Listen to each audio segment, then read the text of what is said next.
My name is Harper Mitchell. I'm 42 years old and I live in Columbus, Ohio. The day I came home from work, my younger brother was standing in the living room. My clothes were already packed into black trash bags. His wife smiled and pointed toward the front door. You've lived off this family long enough. It's time to leave. I looked past them. At the engineering degree hanging on the wall, the degree I'd spent years helping pay for. Then, I placed one sealed bank envelope on the coffee table. Neither of them knew. The house they were throwing me out of was still being paid for by me. I had just finished a 10-hour shift. The house was unusually quiet. The moment I opened the front door, I froze. 3 black trash bags were lined up beside the entryway. Every one of them had my name written across the front. My younger brother Noah stepped into the hallway. His wife Avery stood beside him with her arms folded. Noah took a deep breath. Harper, we think it's time you moved out. For a second, I honestly thought he was joking. He wasn't. I walked upstairs without saying a word. My bedroom door wouldn't open. The lock had been replaced. I slowly turned back toward Noah. When did this happen? Avery answered before he could. This morning. As a surprise. It certainly was.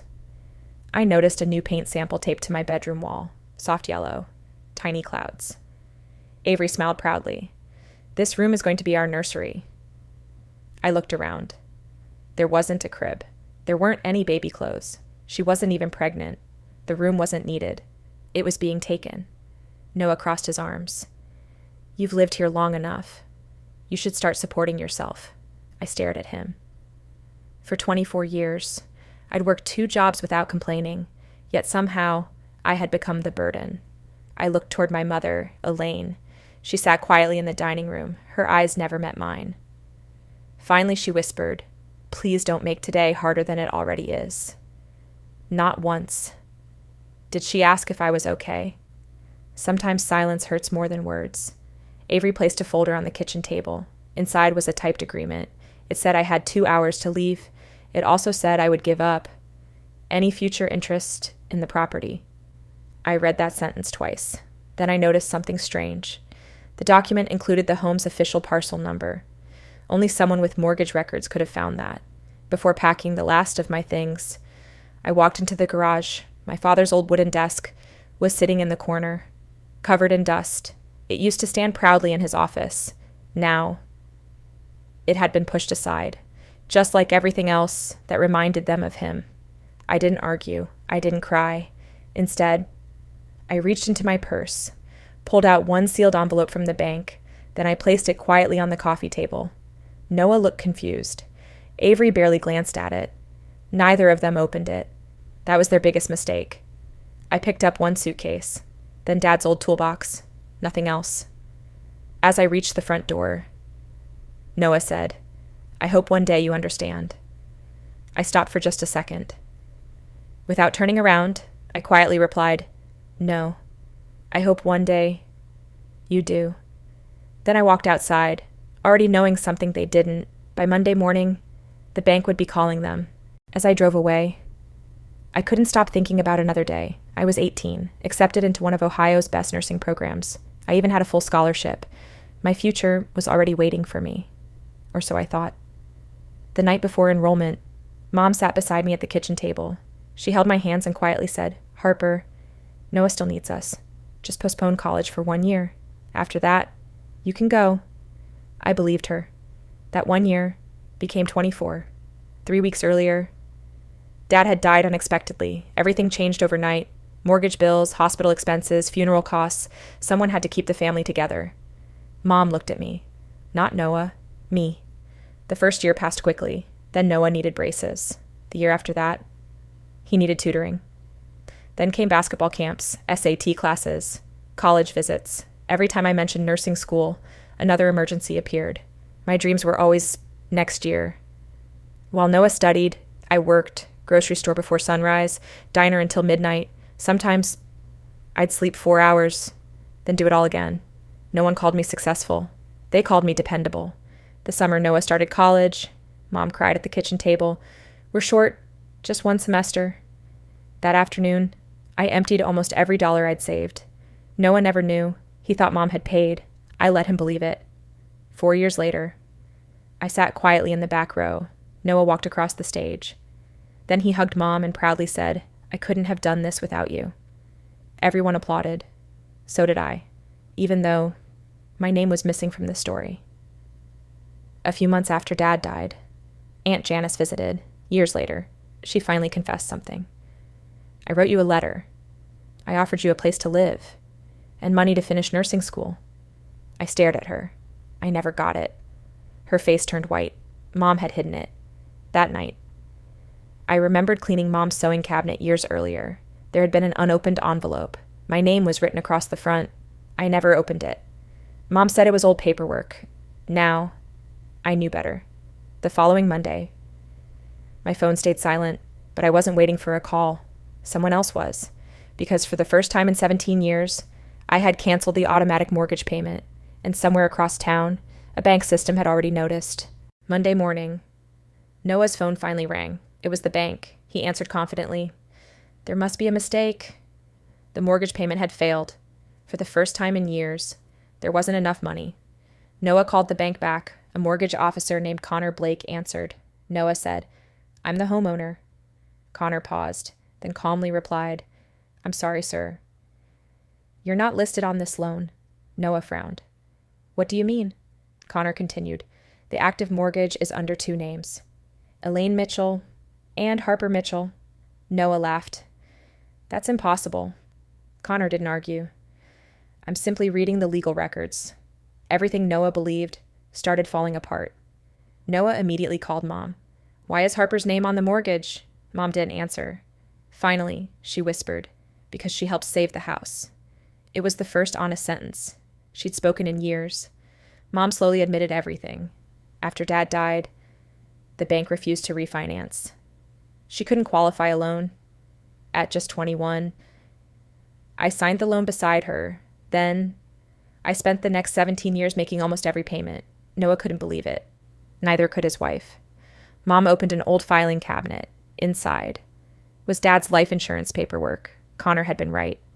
Dad had named me as the contingent beneficiary.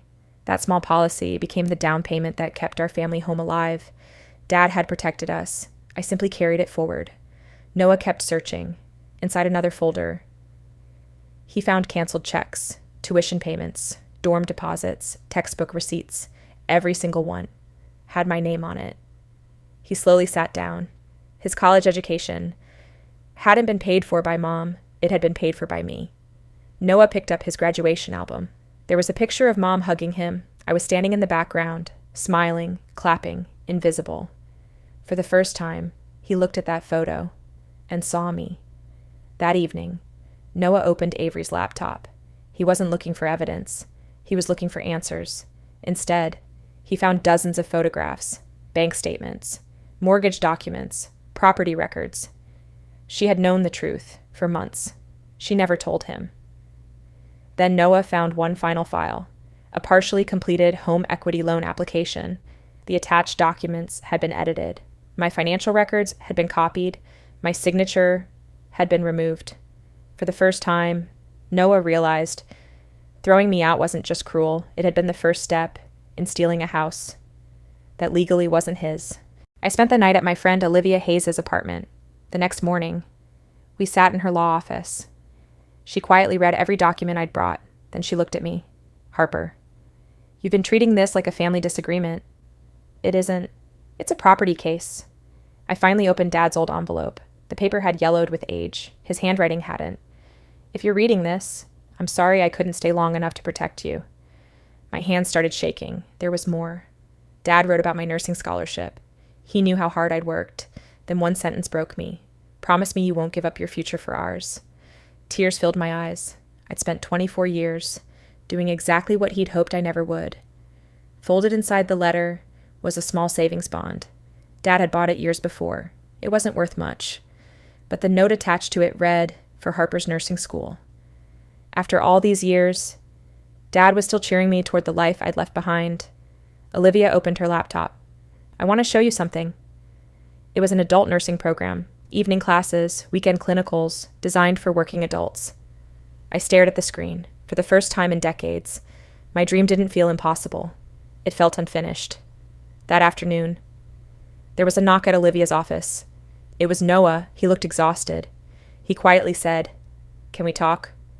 I nodded, but I didn't invite him to sit down. He hadn't come because he missed me. He'd come because the bank had found the truth. If you've ever watched someone apologize only after they needed something, comment, accountability matters. Noah looked at me with tears in his eyes. "I'm sorry." I calmly asked, "For what?" He opened his mouth, then closed it again. He didn't know where to begin. Because there wasn't just one betrayal. There had been hundreds. I asked him only 3 things. Why did you believe I was a burden without ever asking who paid the bills? Why did you watch your wife pack my life into trash bags? And why did you let Mom tell me to leave? He couldn't answer. Silence had finally become his burden. Noah quietly asked, "Will you come home?" I shook my head. There are only 2 legal options. You buy my share at fair market value, or we sell the house and divide the equity. I'm not making another mortgage payment. For the first time, I chose myself. The following Monday, I submitted my nursing school application. Then I signed the lease for a small 1-bedroom apartment. It wasn't large. It wasn't fancy. But every key on that ring belonged to me. For the first time since I was 18, I walked through my own front door without carrying anyone else's future on my shoulders. 3 days later, Mom knocked on my apartment door. For the first time, she came alone. She looked older, tired. Then she quietly said, "I owe you the truth." I simply stepped aside. Mom reached into her purse and placed an old envelope on my table. I recognized it immediately. Aunt Janice's letter, the one offering me a place to live and help finishing nursing school. Mom whispered, "I found it years ago. I never gave it to you." I closed my eyes. The biggest sacrifice of my life had never been inevitable. It had been chosen for me. Mom finally admitted why. I was scared. If you left, I would have had to raise Noah alone. I kept telling myself it was only for another year. But every year, I asked you to give up one more dream. She started crying. For the first time, she wasn't defending herself. She was admitting what she'd done. Meanwhile, the bank's fraud department contacted Noah. Melissa's home equity application had triggered an investigation. She had uploaded altered mortgage records, using documents she'd secretly copied from my files. The application was rejected. Then it was forwarded to the bank's legal department. Melissa suddenly wasn't worried about the house anymore. She was worried about explaining fraud. A month later, Noah called me again. His voice sounded empty. Melissa moved out. She blamed everyone except herself. Later, I learned she'd been planning to leave anyway. The house had never been her dream. The equity had been. Noah finally understood. He'd almost lost his family, protecting someone who never planned to stay. After weeks of legal meetings, Mom made her decision. We're selling the house. No more arguments. No more secrets. When the sale closed, the equity was divided legally. For the first time, my name wasn't hidden. It was printed, exactly where it belonged. 6 months later, I walked into my first nursing class. I was older than most of the students. Some were half my age. I didn't care, because I wasn't late. I was finally arriving. Dad's little savings bond stayed inside my notebook every single day. 2 years passed faster than I expected. On graduation day, I walked across the stage wearing my nursing pin. When they called my name, I heard someone clapping louder than everyone else. I looked into the audience. Noah was standing, not speaking, not asking for forgiveness, just applauding. This time, he knew exactly whose dream had come true. After the ceremony, Noah handed me an envelope. Inside was the first repayment check. Across the memo line he had written, "For every sacrifice I never thanked you for." I looked at him. "You don't owe me 24 years. You owe yourself a better next 24. He nodded. That was enough. People think the day my brother threw me out was the worst day of my life. It wasn't. It was the first day. I stopped disappearing. For years, I believed love meant sacrificing until nothing was left. I was wrong. Love without respect isn't love. It's survival. They thought they were taking away my home. Instead, they gave me back my future. And the nursing degree I should have earned at 18 meant far more at 44. Because this time, I earned it for myself. My brother thought he was throwing me out of his house. He never realized. It was the only thing that finally led me home.